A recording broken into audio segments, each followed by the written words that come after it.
Welcome back to another exciting episode of the North Florida Wrestling Show. Today we have a special episode featuring two returning guests who share a deep connection in the world of wrestling. First, we got Zane Turnipseed, that young coach from North Bay Haven that is guiding his wrestlers towards their full potential, both on and off the mat. Joining alongside Zane is Coach Jeff Skipper, who played an instrumental role in shaping Zane's journey as a wrestler and now as a coach. Let's go ahead and get into it and explore this ever-revolving relationship. Zane, welcome back on the show. How you doing, sir? I'm good, man. Good to be back. Good. Coach Skip, always glad to have you back on, or for our very first guest. How you doing, sir? I always love to hear myself talk, so I'm always happy to be here. So I know, man. That's why we both started podcasts. Which, if you haven't got a chance to, Coach Skip and his wife have a very great podcast, especially if you're a traveler. Broke Teachers Travel. It's very awesome. You can find it on YouTube. Make sure you check it out. But we're gonna go ahead and get started into this episode. These two are very intertwined. They have evolved their relationship from coach wrestler to mentor to rivals, and we really want to get into this today. So I'm not going to try to take up too much more of the time. Let's go ahead and start with you, Zane. Zane, as someone who went from being a wrestler under Coach Skip's guidance to becoming a rival in recent years, how has your relationship with Coach Skip evolved over this time?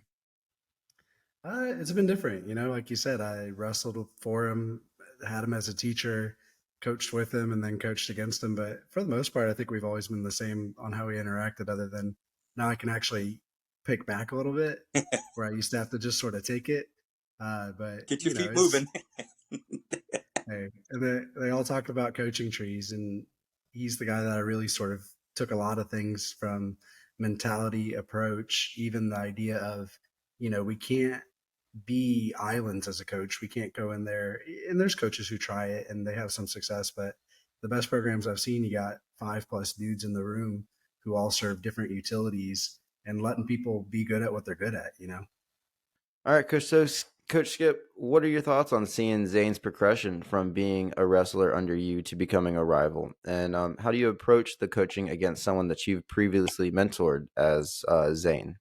Well, I just know that his mother wanted to absolutely kill me when he said he wanted to be a wrestling coach and a teacher, and I'll be honest, I tried to talk him out of it too. I mean, I did, but I'm excited for him. I mean, and even more, I'm excited for the kids that he's going to coach, and the kids that have that a very solid, good person, good moral background, and technically wise, a great wrestler, great coach, and so I'm excited for him.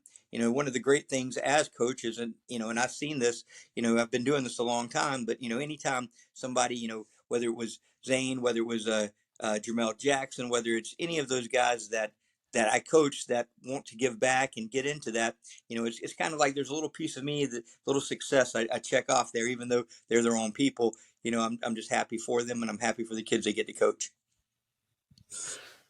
Well, Zane, how did you transition from a wrestler to assistant coach, and how did you land back under Coach Skip? Obviously, you put 4 years under him in high school, and apparently that wasn't enough. How did he, bring you back into the game? Brainwash. I think it was, yes, that's exactly what I was about to say. I think it was a subtle inception plan for a number of years. So it really started with just helping show technique. There's a lot of sort of leadership aspects with that. As a wrestler in high school, Skip let me help him decide the dual lineup sometimes, which made me very unpopular with teammates when I had to bump somebody up from, what was it then, 182 to 215. Right. I can't remember what the jump. And, so it was little things like that. Next thing I know, I'm becoming obsessed with looking at the brackets and how they fall, the logic and the scheming. I think when we beat Coach G at Niceville, that was one of our favorite moments of just a bump here, pretending like we might send out this kid here and getting a win that maybe if you went head to head, well, definitely if we went head to head, we weren't going to get. So I just kind of got wrapped up in the aspect of the joy of teaching a kid a move and seeing him use it in a match, or that light bulb flip. That kind of secondhand, like Skip saying, that secondhand joy of, man, it's gratifying when I go out and do something, but the stress and reward from coaching has always been higher to me. I think because of the lack of control of just, yes, the lows are so much lower, but in inverse, the highs are so much higher too. When I see another kid succeed, it's honestly more fun than any of the wrestling I got to do. Well, speaking of fun, something I think I mentioned in both of y'all's episodes, especially yours, Zane, is one thing I really did notice about the Arnold team that you guys had formed is you guys had fun everywhere you guys went. Like you guys were that team that everybody knew who you were, everybody knew when you guys entered the building, and you guys could definitely get it done on the mat, but you guys never really seemed like y'all took yourselves too seriously. Was that something that was planned, or did the relationships between the coaches and the wrestlers happen naturally? How did that group of guys, and I think you know which group I'm talking about, how did that come to be so tight knit? Well, I think fear is one reason. Don't go out there and embarrass me. If we're going to have an issue, it's going to be in house. It's going to be taken care of.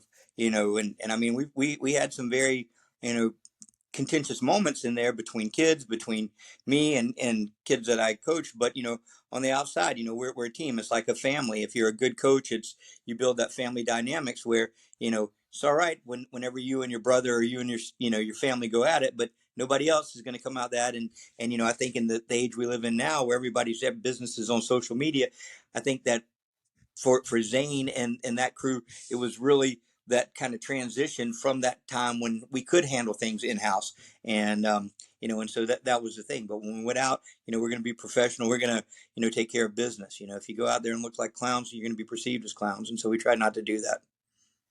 Yeah, and like you said, thank God we did not have Snapchat video and all the things they have now, because there were definitely some moments. But yeah, and I think the big thing too is it was a combination of people with similar chips on their shoulder Yeah. too. Of Arnold had never really been much as a team. They had individuals that come through and been tough, real physical kids, but they just never we had never really fielded a team yet. And we had a huge group of freshmen coming in. We never quite won it from Mowat in the middle school battles when, how that was, Jordan, the Surfside Mowat rivalry. We never really won that. So then we're coming in not ever being champions as a team, but we got a group that wrestled for a long time. We were the beach kids. Everywhere we went, everybody's like, oh, it's the lazy beach kids. We didn't have matching gear. Some of us were in board shorts. Some of us were in sweatpants. At least at the beginning, we got it Yeah. eventually. We used to call it a tool stretch. When we Right. saw teams stretch together, we were like, oh, look at those tools.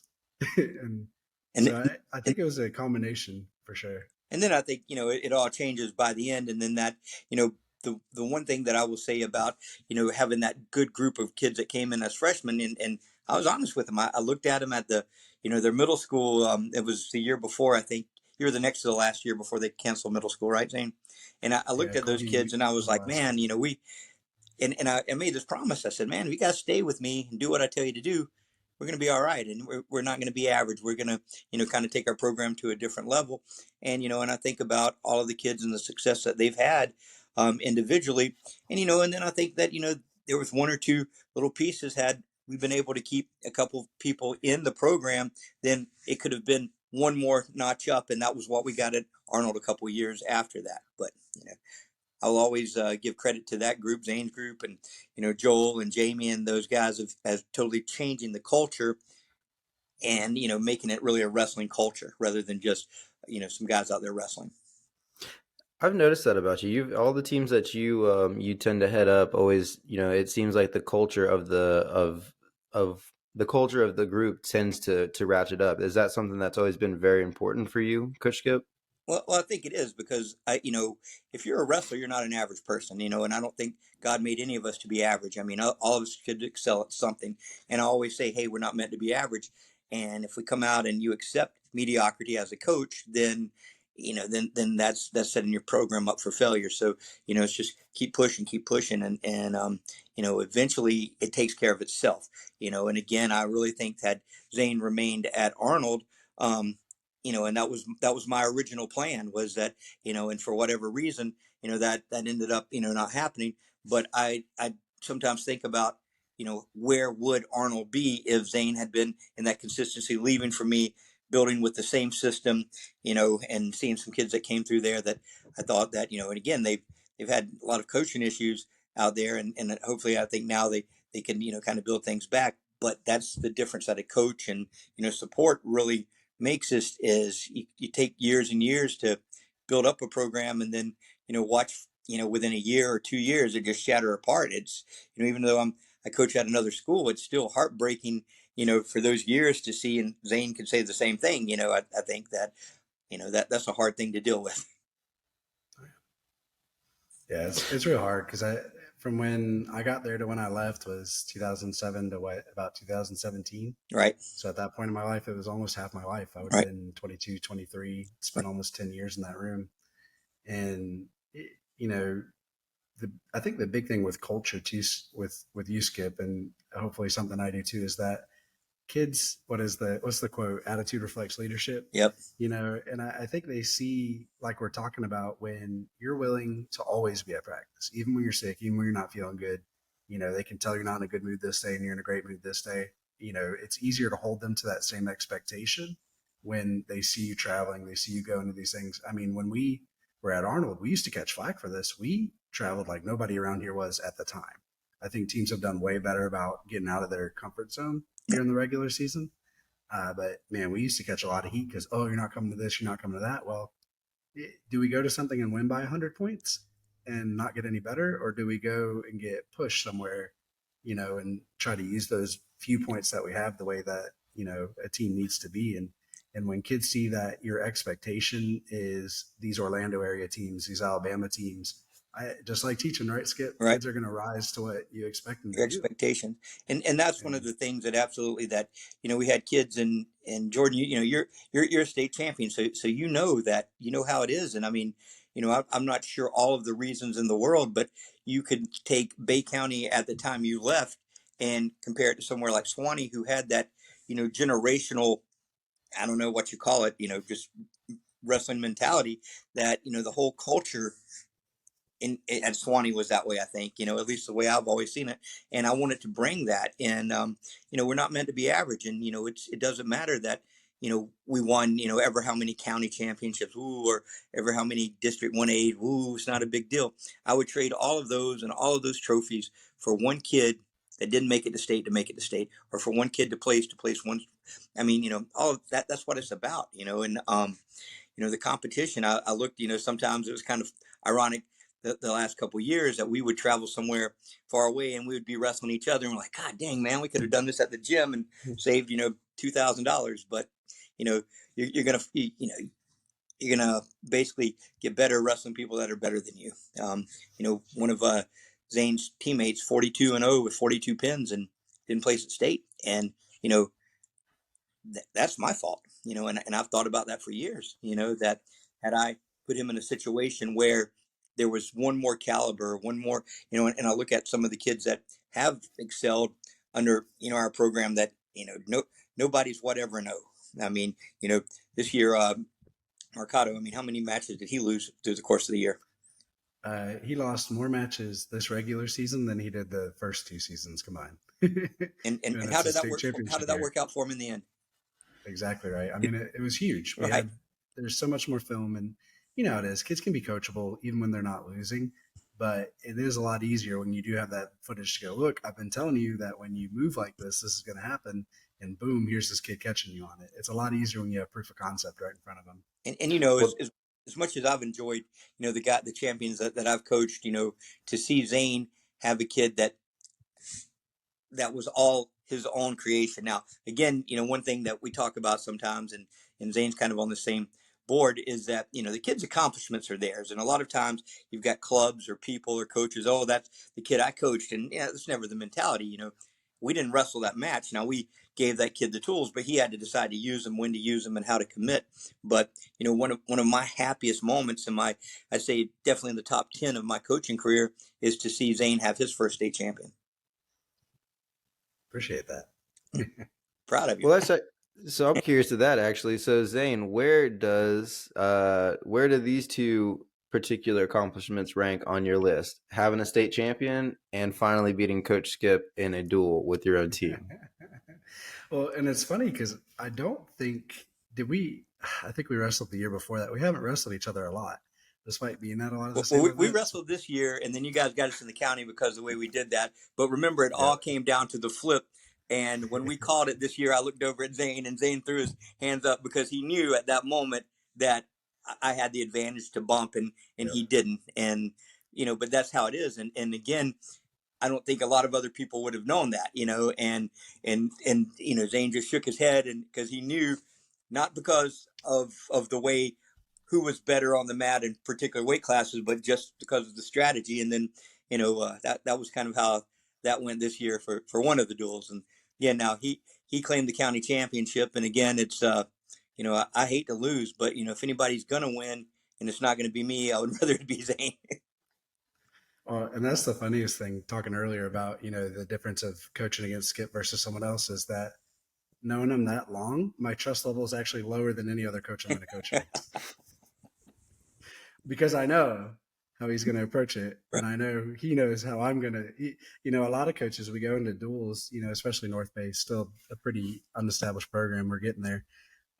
We go into duels and they're not even looking at the lineup and they're just throwing their kids out there. And I'm sitting there 20, 30 minutes before, shuffling it around in my head, and they kind of overlook it and they seem surprised when I do it, but I know Skip's going to plan for it. And then it turns into that I'm going to do this, but he's going to think I'm doing the.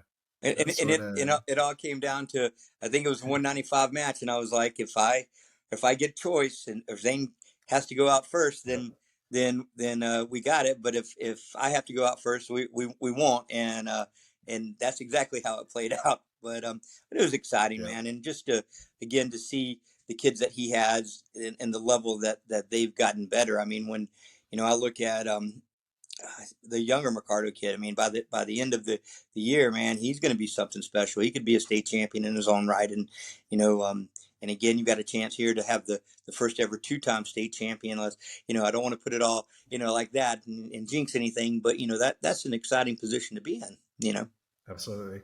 Yeah. And, back to ranking the accomplishments a little bit, it's so hard, like Skip said, because the state championship was a weird thing. And I don't know if y'all have watched Ted Lasso at all, but I will promote it. I don't watch a lot of Apple TV, but it's a great show. It was one of those things of like the moment's there and it's so short. It's this very vindicating moment of, like you said, for me, there was always asterisk in a lot of kids that I coached. I got Drew Santamont to state finals against Anthony Artolona, who's a freak. And, in a lot of ways, we kind of viewed that as a win, but he'd been with David and he'd been in your program and he'd been around. And so everybody's like, Zane got that, but not necessarily. And so there's a lot of pride with David, especially he's a kid I roll with on the mat daily because I have to go live with him. There's not, other than our heavyweight that we had who got injured, there wasn't a body that could push him the way he needed to be pushed. So there's a lot of broken fingers and jam toes and stuff like that went into that on my end. But, I look back at kids like, and I'm in skip mode, so I'm thinking of kids that we worked with, but Dylan Tuttle, I almost get just as much pride out of that kid who came in. He did a spin drill, was the first thing I ever saw him do, and probably landed on his face 6 times. It was the most unathletic, uncoordinated. I was like, this kid's not going to survive in this room. These kids are going to bully the heck out of him out of here. Not bully, but, we had an advanced level room with Paul, Richie, Brian. I mean, you're talking 9+ placers for warming up in that room. And you have a kid who's not doing spin drills. It's hard for that kid to stay in the room. And, he really came through for us and would have been a state placer if someone didn't play the game of let's lose here intentionally to get on this other side for the state bracket. Not that we haven't played that game. But one of my favorite moments in my coaching career is whenever we Pembroke Pines, whenever Dylan came out there and he wrestled like a madman, like, God, he put a beat down on a solid state placer. Like I don't know if I've seen somebody get beat down like that for a kid that, like Zane said, just, he worked so hard. And that's the thing that I love, those kids that, just give it like there's no tomorrow, that's it. But beating Skip was fun. We had the rubber match this year. It was 1-1, which I think, was a good way to kind of end it. And, the county, we can talk about county all the time. We used to have moments at Arnold where we asked them if we had to participate in county, especially back when it would count against our points. And, when North Bay was talking about withdrawing from the county, I was like, please, please let us be free of some of these policies that like, we really can't take homeschooled kids the way they have it set up right now, which different conversation. But, it is funny I think sometimes we're expected, you've said this plenty, Skip, and of, when we win, it's our praise, and when we lose, it's your fault. Right. Yeah, that's exactly it. I think sometimes it's not fair as coaches. Dang it! Right. I think I should be able to look at my state champ and be like, yeah, like I really worked hard for that. Dang it! And so I don't know, man. It was a lot of fun winning with David. It was such a we didn't get to have that full on adrenaline moment because the other kid had a full blood time, or I don't know, it was concussion protocol. So however much time they give him for that. Uh, and at that point, we already knew we won. He got an escape and a takedown, and the momentum was with us. And so at that point, it was just a delayed sort of satisfaction thing. But it's a rush, man. It's hard for a program in this area to produce even a state champion. Right. It's we don't have a lot of the tools. Jordan and I were talking about this earlier. Of we just haven't had even the consistent youth foundation. Right. We had Coach David did an amazing job, and then kind of transitioned up with the kids, Right. and then we lost it from there. And that's really the key. It's got to be elementary, middle, and high all kind of working together. And I think right now, at least in this area, you've got some great youth coaches out there now. Like, you know, and again, I know there's probably some rivalry among some of these guys, but when you have coaches out there at the young level, that the young ages, that are in it for the kids, not for their ego. One of the things I would always say when people would talk about something, I'd say, yeah, and I was a third grade egg toss champion. Nobody really cares, at this point. But what happens is you have those young kids, and right now they go here, they go do this, and they're getting in the matches they need. They're getting foundation, and they have a lot of solid coaches in this community, and that's the way you build it. And again, whether or not I get frustrated with open enrollment, and so kids can transfer here and there and all of that. Sometimes I benefit from it, sometimes I don't. But I do think to have those guys in the community that do care about kids more than their ego has really helped bring the level of wrestling up in Bay County, and hopefully we'll stay on that trajectory, and things will keep getting better. I think it is. I think that the culture is starting, and going back to exactly what you're talking about, like, I was thinking about this the other day. Growing up in Bay County, I do feel really privileged that we had middle school wrestling. I take that for granted a lot. I think, being able to know what I'm doing and be at a decently high level by the time I got to ninth grade. But at the same time, so for me growing up, the first time I ever like met a state champion was like maybe my sophomore year. Like, other than that, everybody was always talking about, okay, we're just trying to get to state. We're trying to get Right. to state. Or, we didn't have those people. And, kind of going back to what you're talking about, moving over to Swanee, that was the big difference. I'll say that it wasn't so much that there was just better athletes. Yeah, those Swanee kids were, they're corn fed and country guys. And you have Coach Laxton, who is, a phenomenal coach. He's been a stalwart there, but it's also just the attitude of like, everybody in that room is like, we're trying to place, we're trying to win, we're trying to bring home the team trophy, we're trying to take something away from the private schools.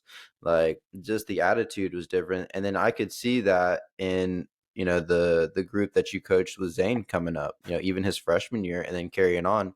You guys might not have been as good then, but you guys had a bit of an attitude. You guys had an expectation that you were going to do better. You weren't worried about just county championships. You were worried about something else, doing better, doing bigger.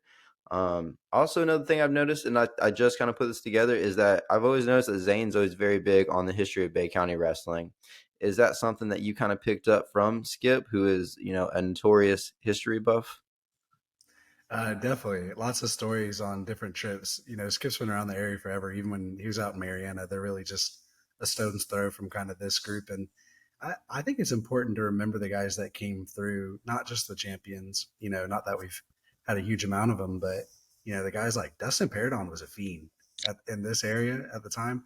That's one of my, when you're talking about guys that should have won it that didn't, and, whatever, he's up there for me because, man, you went into a tournament, you looked at him like, that's Dustin. Right. And then he's just over there like, he's a chill dude, Right. still is. And shout out Dustin. And, you had your Nick Moores, you had just a slew of guys that came through, even in Wakala for a long Right. time.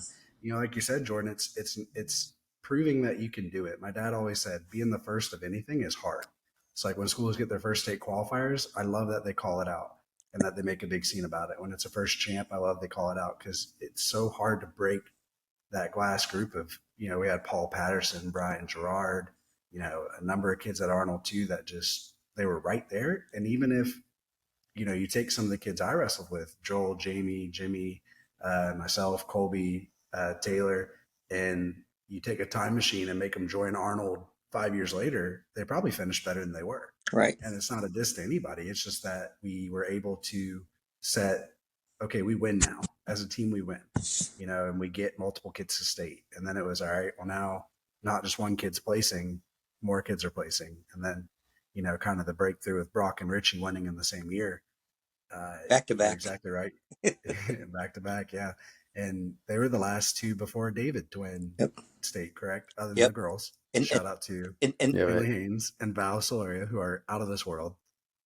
it was literally U.S. level. It was 19 years before when Richie and Brock won. It would have been 19 years since Bay County had a state champion.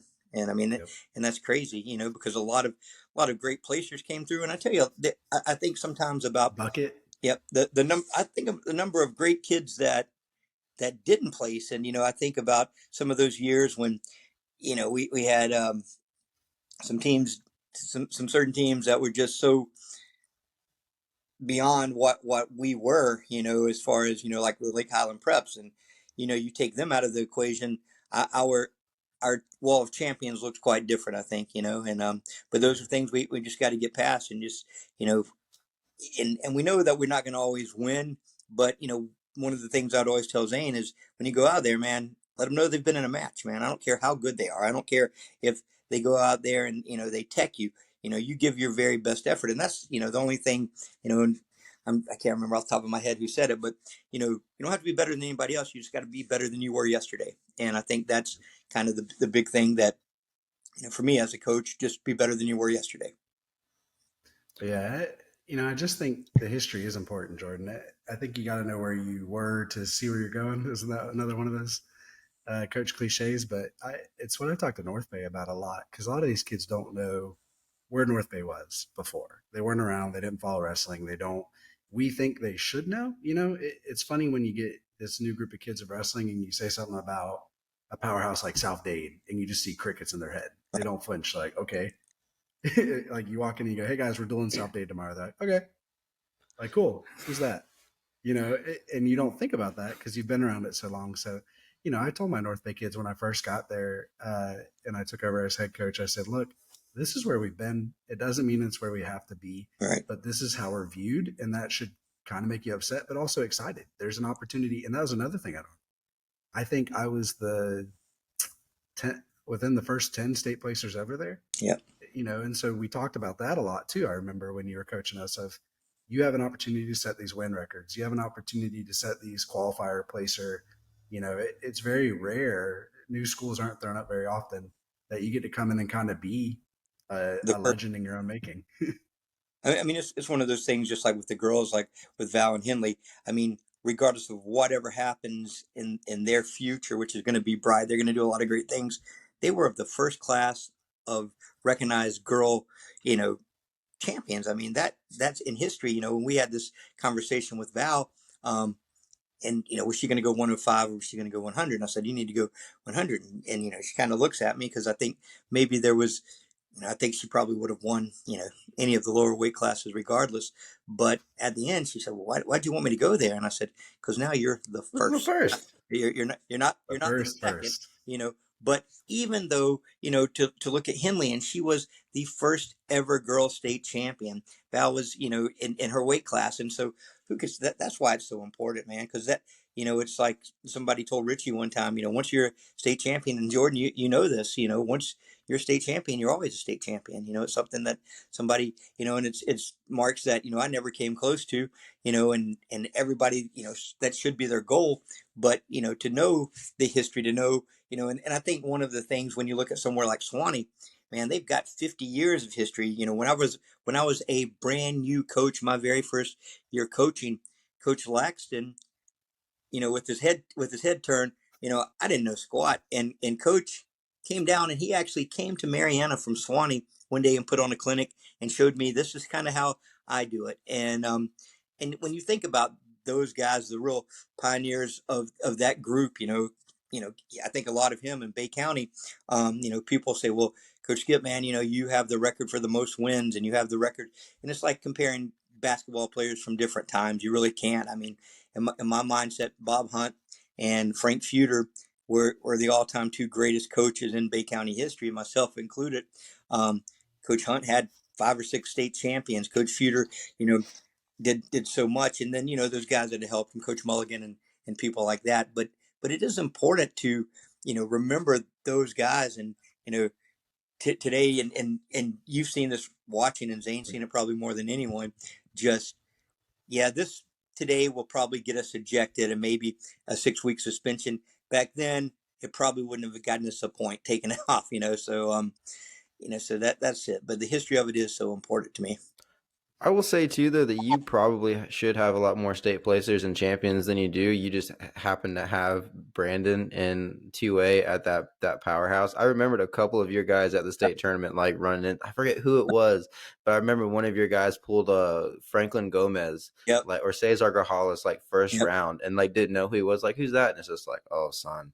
I know it's and it's one, and I guess every classification has that, because we had at Mosley in my early years, we had a couple years we had Oviedo before they got in big trouble, and then we'd have Brandon. And so when you look at some of Paradon's matches, and against some of those kids, and we had a kid, Mohamed El Saga, who was he was a placer, but he had the bad side of the bracket, and that happens sometimes with, sometimes you get lucky, sometimes you don't. I think about Nick Haka, who Zane coached, and then, I coached him his last year, but I think of, he should have been runner up, but he had the bad side of the bracket and those things. But, we just we can't focus on those things. We just do the best we can. And as long as we brought our best game that day, then, win or lose, man, that's all we can do. Well, and I talked about this a lot with Heiko when I was coaching him of it's not championship or bust, and that's hard for some kids to hear because it should be the goal 100%. Like you said, don't be average. We're not here to just make it to state, go to barbecue and be happy we're there. But at the end of the day, it's, do you gave it your all? Did you go out there and do all the things you could do leading up to it? Because like you said, what school do you have? What kid do you have? There's generational. William Pickering had to wrestle Silva 2 times in the state finals. You know what I mean? If he gets a different kid that year, if he's up a weight, down a weight. And I remember when Drew and I went out for his state finals against Artelona, I looked at the other 2 mats, and in 2A and 3A, there were 4 kids that Drew had beaten that year, handedly. Yep. And I'm like, so if we're up a division, if we're up 2 divisions, he's a champion at 2 other weights. We just happen to be 1A with this private school kid that's a freak, and it's not excuses, but it's life. How were you hurt that day? Were the brackets in your favor? Did you have a style matchup with a kid that,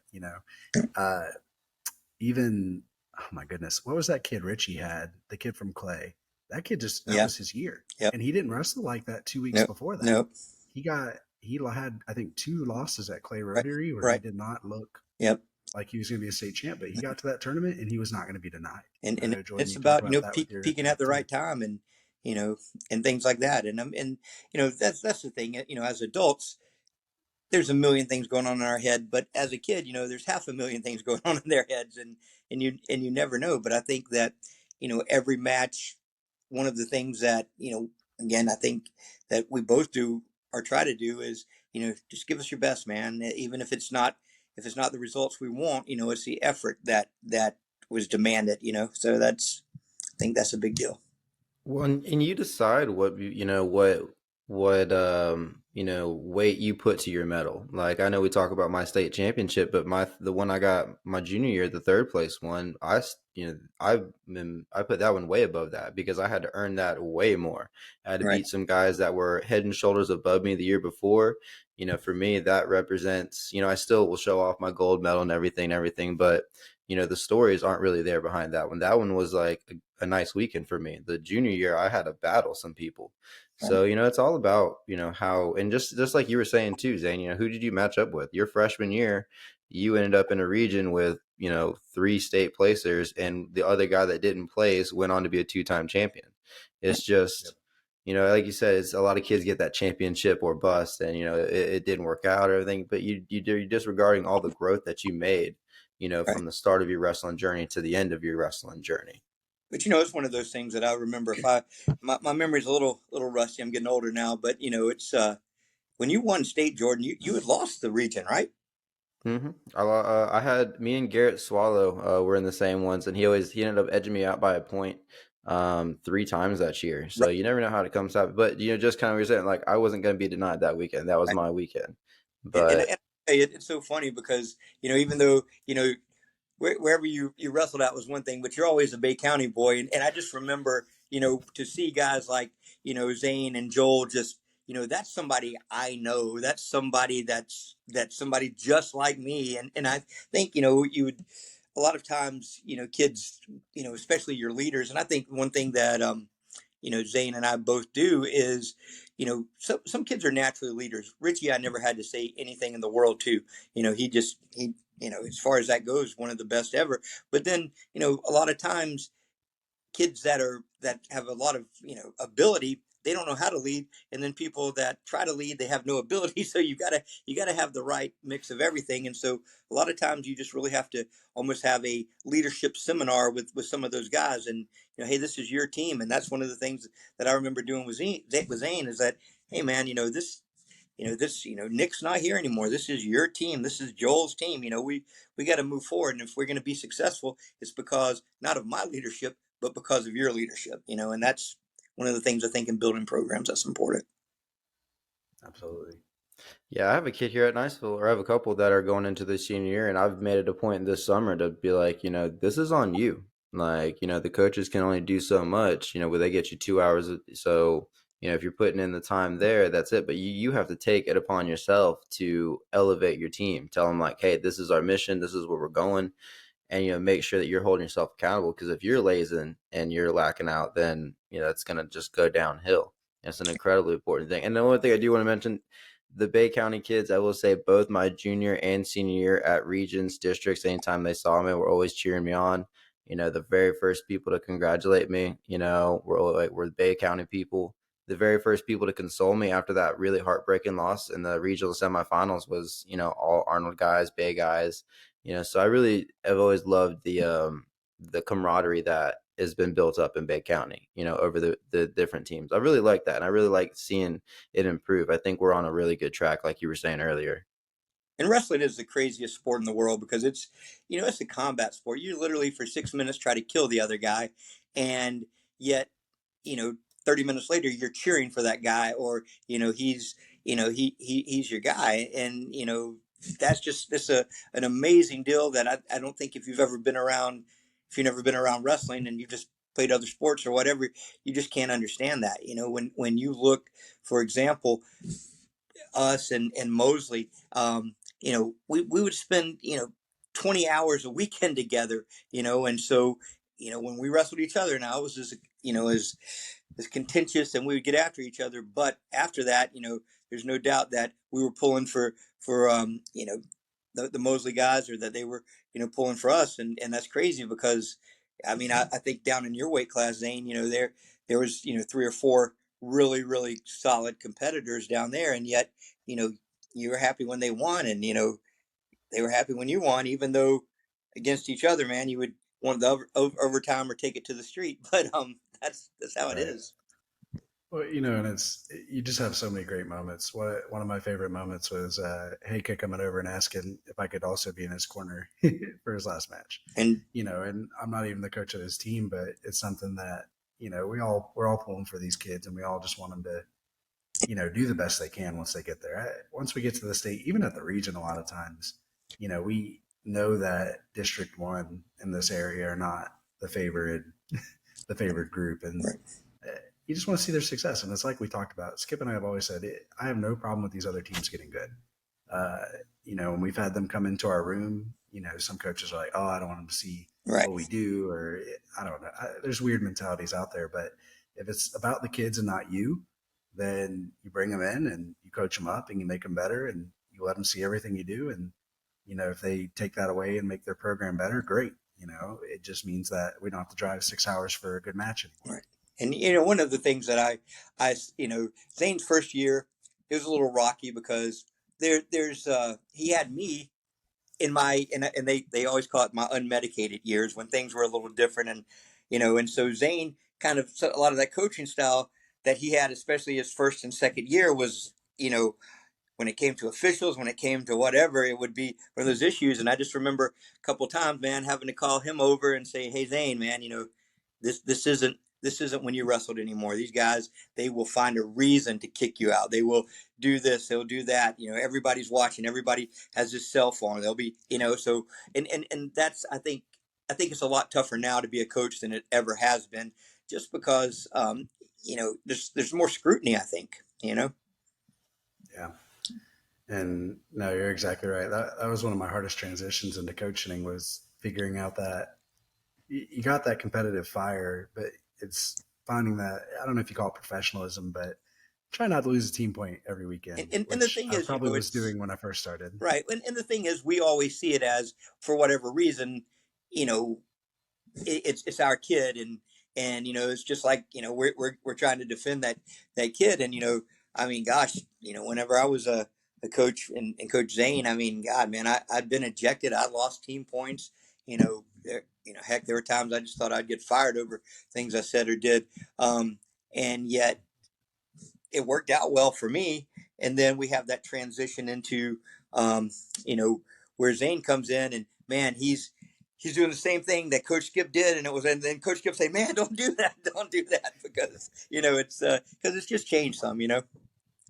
But And it's hard. And I talk to football coaches all the time, and they just, there's no way they can understand the connection right, with the kids and even the other coaches and even the rivalries with other right, coaches, because you stand on the opposite end of a sideline of some dude that you're never going to get within 2 feet of, right, other than a handshake for a second and then you're out, right, And with us, if I had beef with this other coach in the corner, I'm going to pass him 25 times right, going into the hospitality room or walking to the bathroom or sitting in the bleachers. There's no dissonance that makes you have this separation. And even with football, coaching the kids, sometimes that you have 80, not 80 kids on the team around here, but a bunch of kids on right, the team. And there's not that, you're not in a van for 6 hours to get to the tournament right. and then 6 hours back, a hotel room, locked in a gym with them for 12 hours. There's just a personal level that comes to it. And it's really hard, but also satisfying. But it's hard to not come out when you feel like that kid's not getting the fair Right. shake, but you can't leave it in the ref's hands, right? And that's the big thing, we both, and I think if Zane learned anything from me, that's one of those great coaching moments is, you know was that a bad call? Well, was it a bad call at the end or that one moment, or should you have been 4 points better, or did you Right. stall some in the second period? And one of the things that I just, to this day, and not that I haven't used it, but anytime we blame something on an official or a call, we give that kid a pass. Yep. We give him an excuse, and we give that anytime, parents, whether it's any level sport, and it may be 100% true, but I just hate the idea of my kid got screwed, because then that is always an excuse he could come to, where why didn't you get that last takedown? Why didn't you get your head in the right position? Why didn't you secure that when you had the chance? And I think about Richie's um, year when he lost down in Pembroke Pines, and it was a horrible call on the edge. And I remember Richie coming to me. I mean, he was angry with me, for probably 3 or 4 days, and he says, Coach, why didn't you argue that point on the edge of the mat? And I said, well, Richie, why didn't you try to turn him more in the second period? And that was the difference. And I think that coming through in his state championship match later, man, he worked and worked and worked, and there was no thought in anybody's mind that he wasn't trying to do that. He was just riding. And that's the thing that we have to do as coaches, man. We can't ever accept those things. And yet, it's even this year, man, me and my assistant coaches, I've got teched up a couple of times this year. And, but if it had have been 10 years ago, nobody would have said anything. And my fear is, in 10 years from now, you'd probably be out of coaching altogether for going off like me and Zane have on people. So, Hey, now I would like to point out, this is my third straight season without losing a team point. okay. Very proud of that. But a lot of it too, like you said, it comes from not showing that in front of the kids. Right. If I might go back into the coach's room and then talk to my Right. assistant like that call and this, Right. fine, but not in front of the kids, not in front of the parents. Right. But also just I've really made it a point of getting to know the officials as Right. people, Right. because they are people, like John Cohn, Yeah. and Hayes Winkle and these guys. And the more I've talked with them, and even just sitting in the hospitality room and talking wrestling with them, I found most of them, when I go in there, even if they know I'm talking about a specific call from earlier, they're way more open Right. 10, 15 minutes removed from the issue, right? And they're human too. I mean, I hate it took me Yeah. about 25 years to admit that, but but they blow calls sometimes too, and sometimes we're not in the Yeah. right position, and sometimes we're always rooting for our kid, but I do see that there's only a few people now that I don't have to say disdain for, but when they're calling our matches, I'm like, oh my God. But it's so funny because some of those people are people that 10 years ago I'm like, oh God, I hope this guy didn't call my match. And now that I'm a better coach with a more understanding of, I'm glad that guy, I may not even personally like that guy, but he's a good official, so. Right. And, Well, a lot of times I tell the kids, Gwen Faust my entire life is called a fast pin. It just has. right. In my sixth grade wrestle off against Joel Insminger that he officiated for us, because he was our science teacher, he called the quickest spin in the world on me.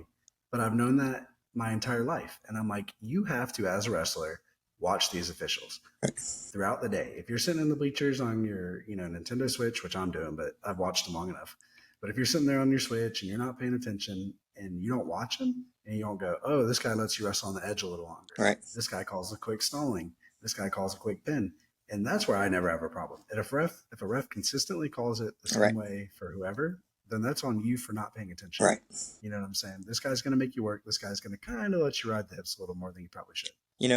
There's been times that, one of my favorite matches ever was one of Joel's matches where, man, these guys were heavy handing us, man. And remember this one saying, heavy handing us. And I'm like, well, if they're going to let us heavy hands, then we could heavy hands back. And then, oh my God, then the coach of the other team was like, he's not heavy handing us, he's punching us. And I'm like, hey, he's being consistent. So that was, yeah.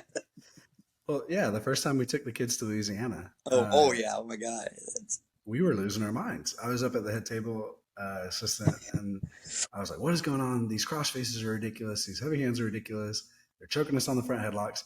Things that we personally don't actually mind, right, but we're used to being called on. And they're like, Coach, I don't know what you're crying about, but that's how we call it here. And I was like, yes. All right, I'm like, that's fine. Then, all right, take I'm the like, gloves off, man. It's going to be, right. And again, it's not, it's, there's and then there's some people that, oh my gosh, that they will call,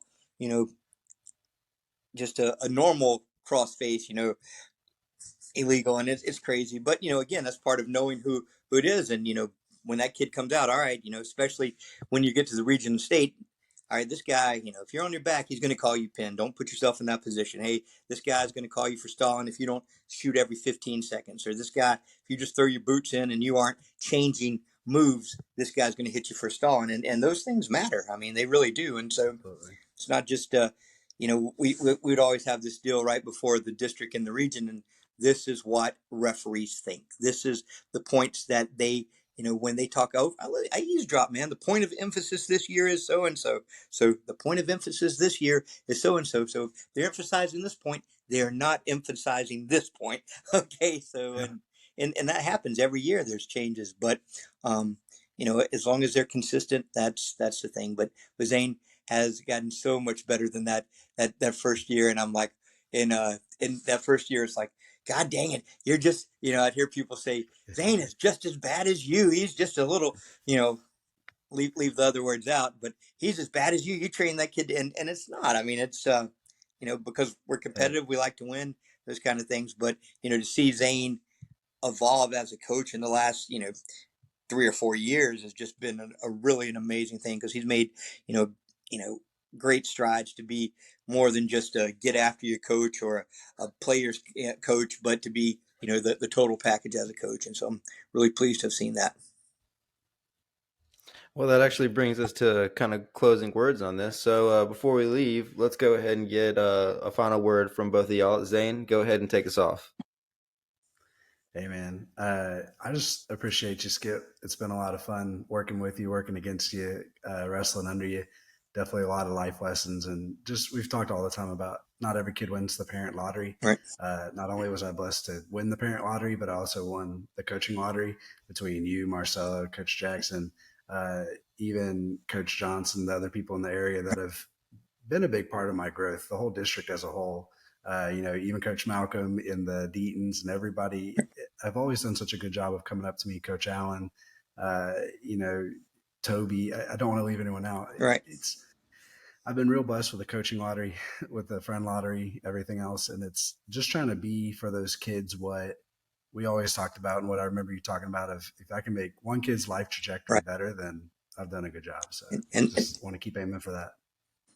And that's it, to close it out, if you save one kid, man, and I look at, Zane was going to be successful. He had great parents. A lot of those kids, have great parents. They have, so many advantages, but they still have to go out and win. They still got to go out and work, but the kids that struggle, man, that you can literally make a difference in, not if they're a state champion or not if they're a state placer, but if they graduate from high school, if they, if they're successful in the world, if they grow up to be good parents, just things like that. I mean, it's, the people just really, and I think sometimes in our society don't understand, how important the role of a coach or a mentor can be. Greatest compliment someone ever paid to me was told my mother one time, he worked out of prison and he said, if it weren't for Coach Skip, I'd be on the other side. And when he said that, man, I could have retired right then and been happy and think I did something. But then, to see kids like, Zane or Jamel or kids, they're growing up with families now, but, just to see them be successful and not just on the wrestling mat, but to be good people, man, and to be good parents. That's, if everybody could have that in their life, a mentor or somebody, I had that in my life, and I think if, didn't have this one certain mentor in my life, how different things would be. And, in a lot of different areas, but, I'm always excited, man, for Zane. I'm excited for, see what he's doing. I'm excited for the sport and hopefully things will keep getting better in the right direction. Maybe we'll get middle school wrestling back. We've got some support, there's some people on the school board that are very much in favor of that. And, maybe, no more hurricanes, pandemics, whatever. So we could funnel some money to the right places to help that, 80-pound kid that struggles in the 7th grade find a sport that he could be successful in, Hey man, I know all about being an 80-pound kid trying to make it in a sport, but I appreciate you guys being on. This is an awesome conversation. Zane, I'm only a little bit mad at you for not mentioning the Black and Blue Club, but man, can't wait to see y'all again. I definitely gonna have y'all back on. Skip, safe travels as you travel around the world. Make sure you check again his and his wife's podcast, Broke Teachers Travel. It's fantastic. Gives great tips. And Jordan gave me some great advice from setting that up, and I appreciate it. Zane, see you soon, buddy. Take care, guys. All right, and big thanks to Coach Zane Turnipseed and Coach Jeff Skipper for coming back on the show. Man, and big thanks to you, North Florida wrestling fans, for sticking with us and listening to another episode. We will see you next time.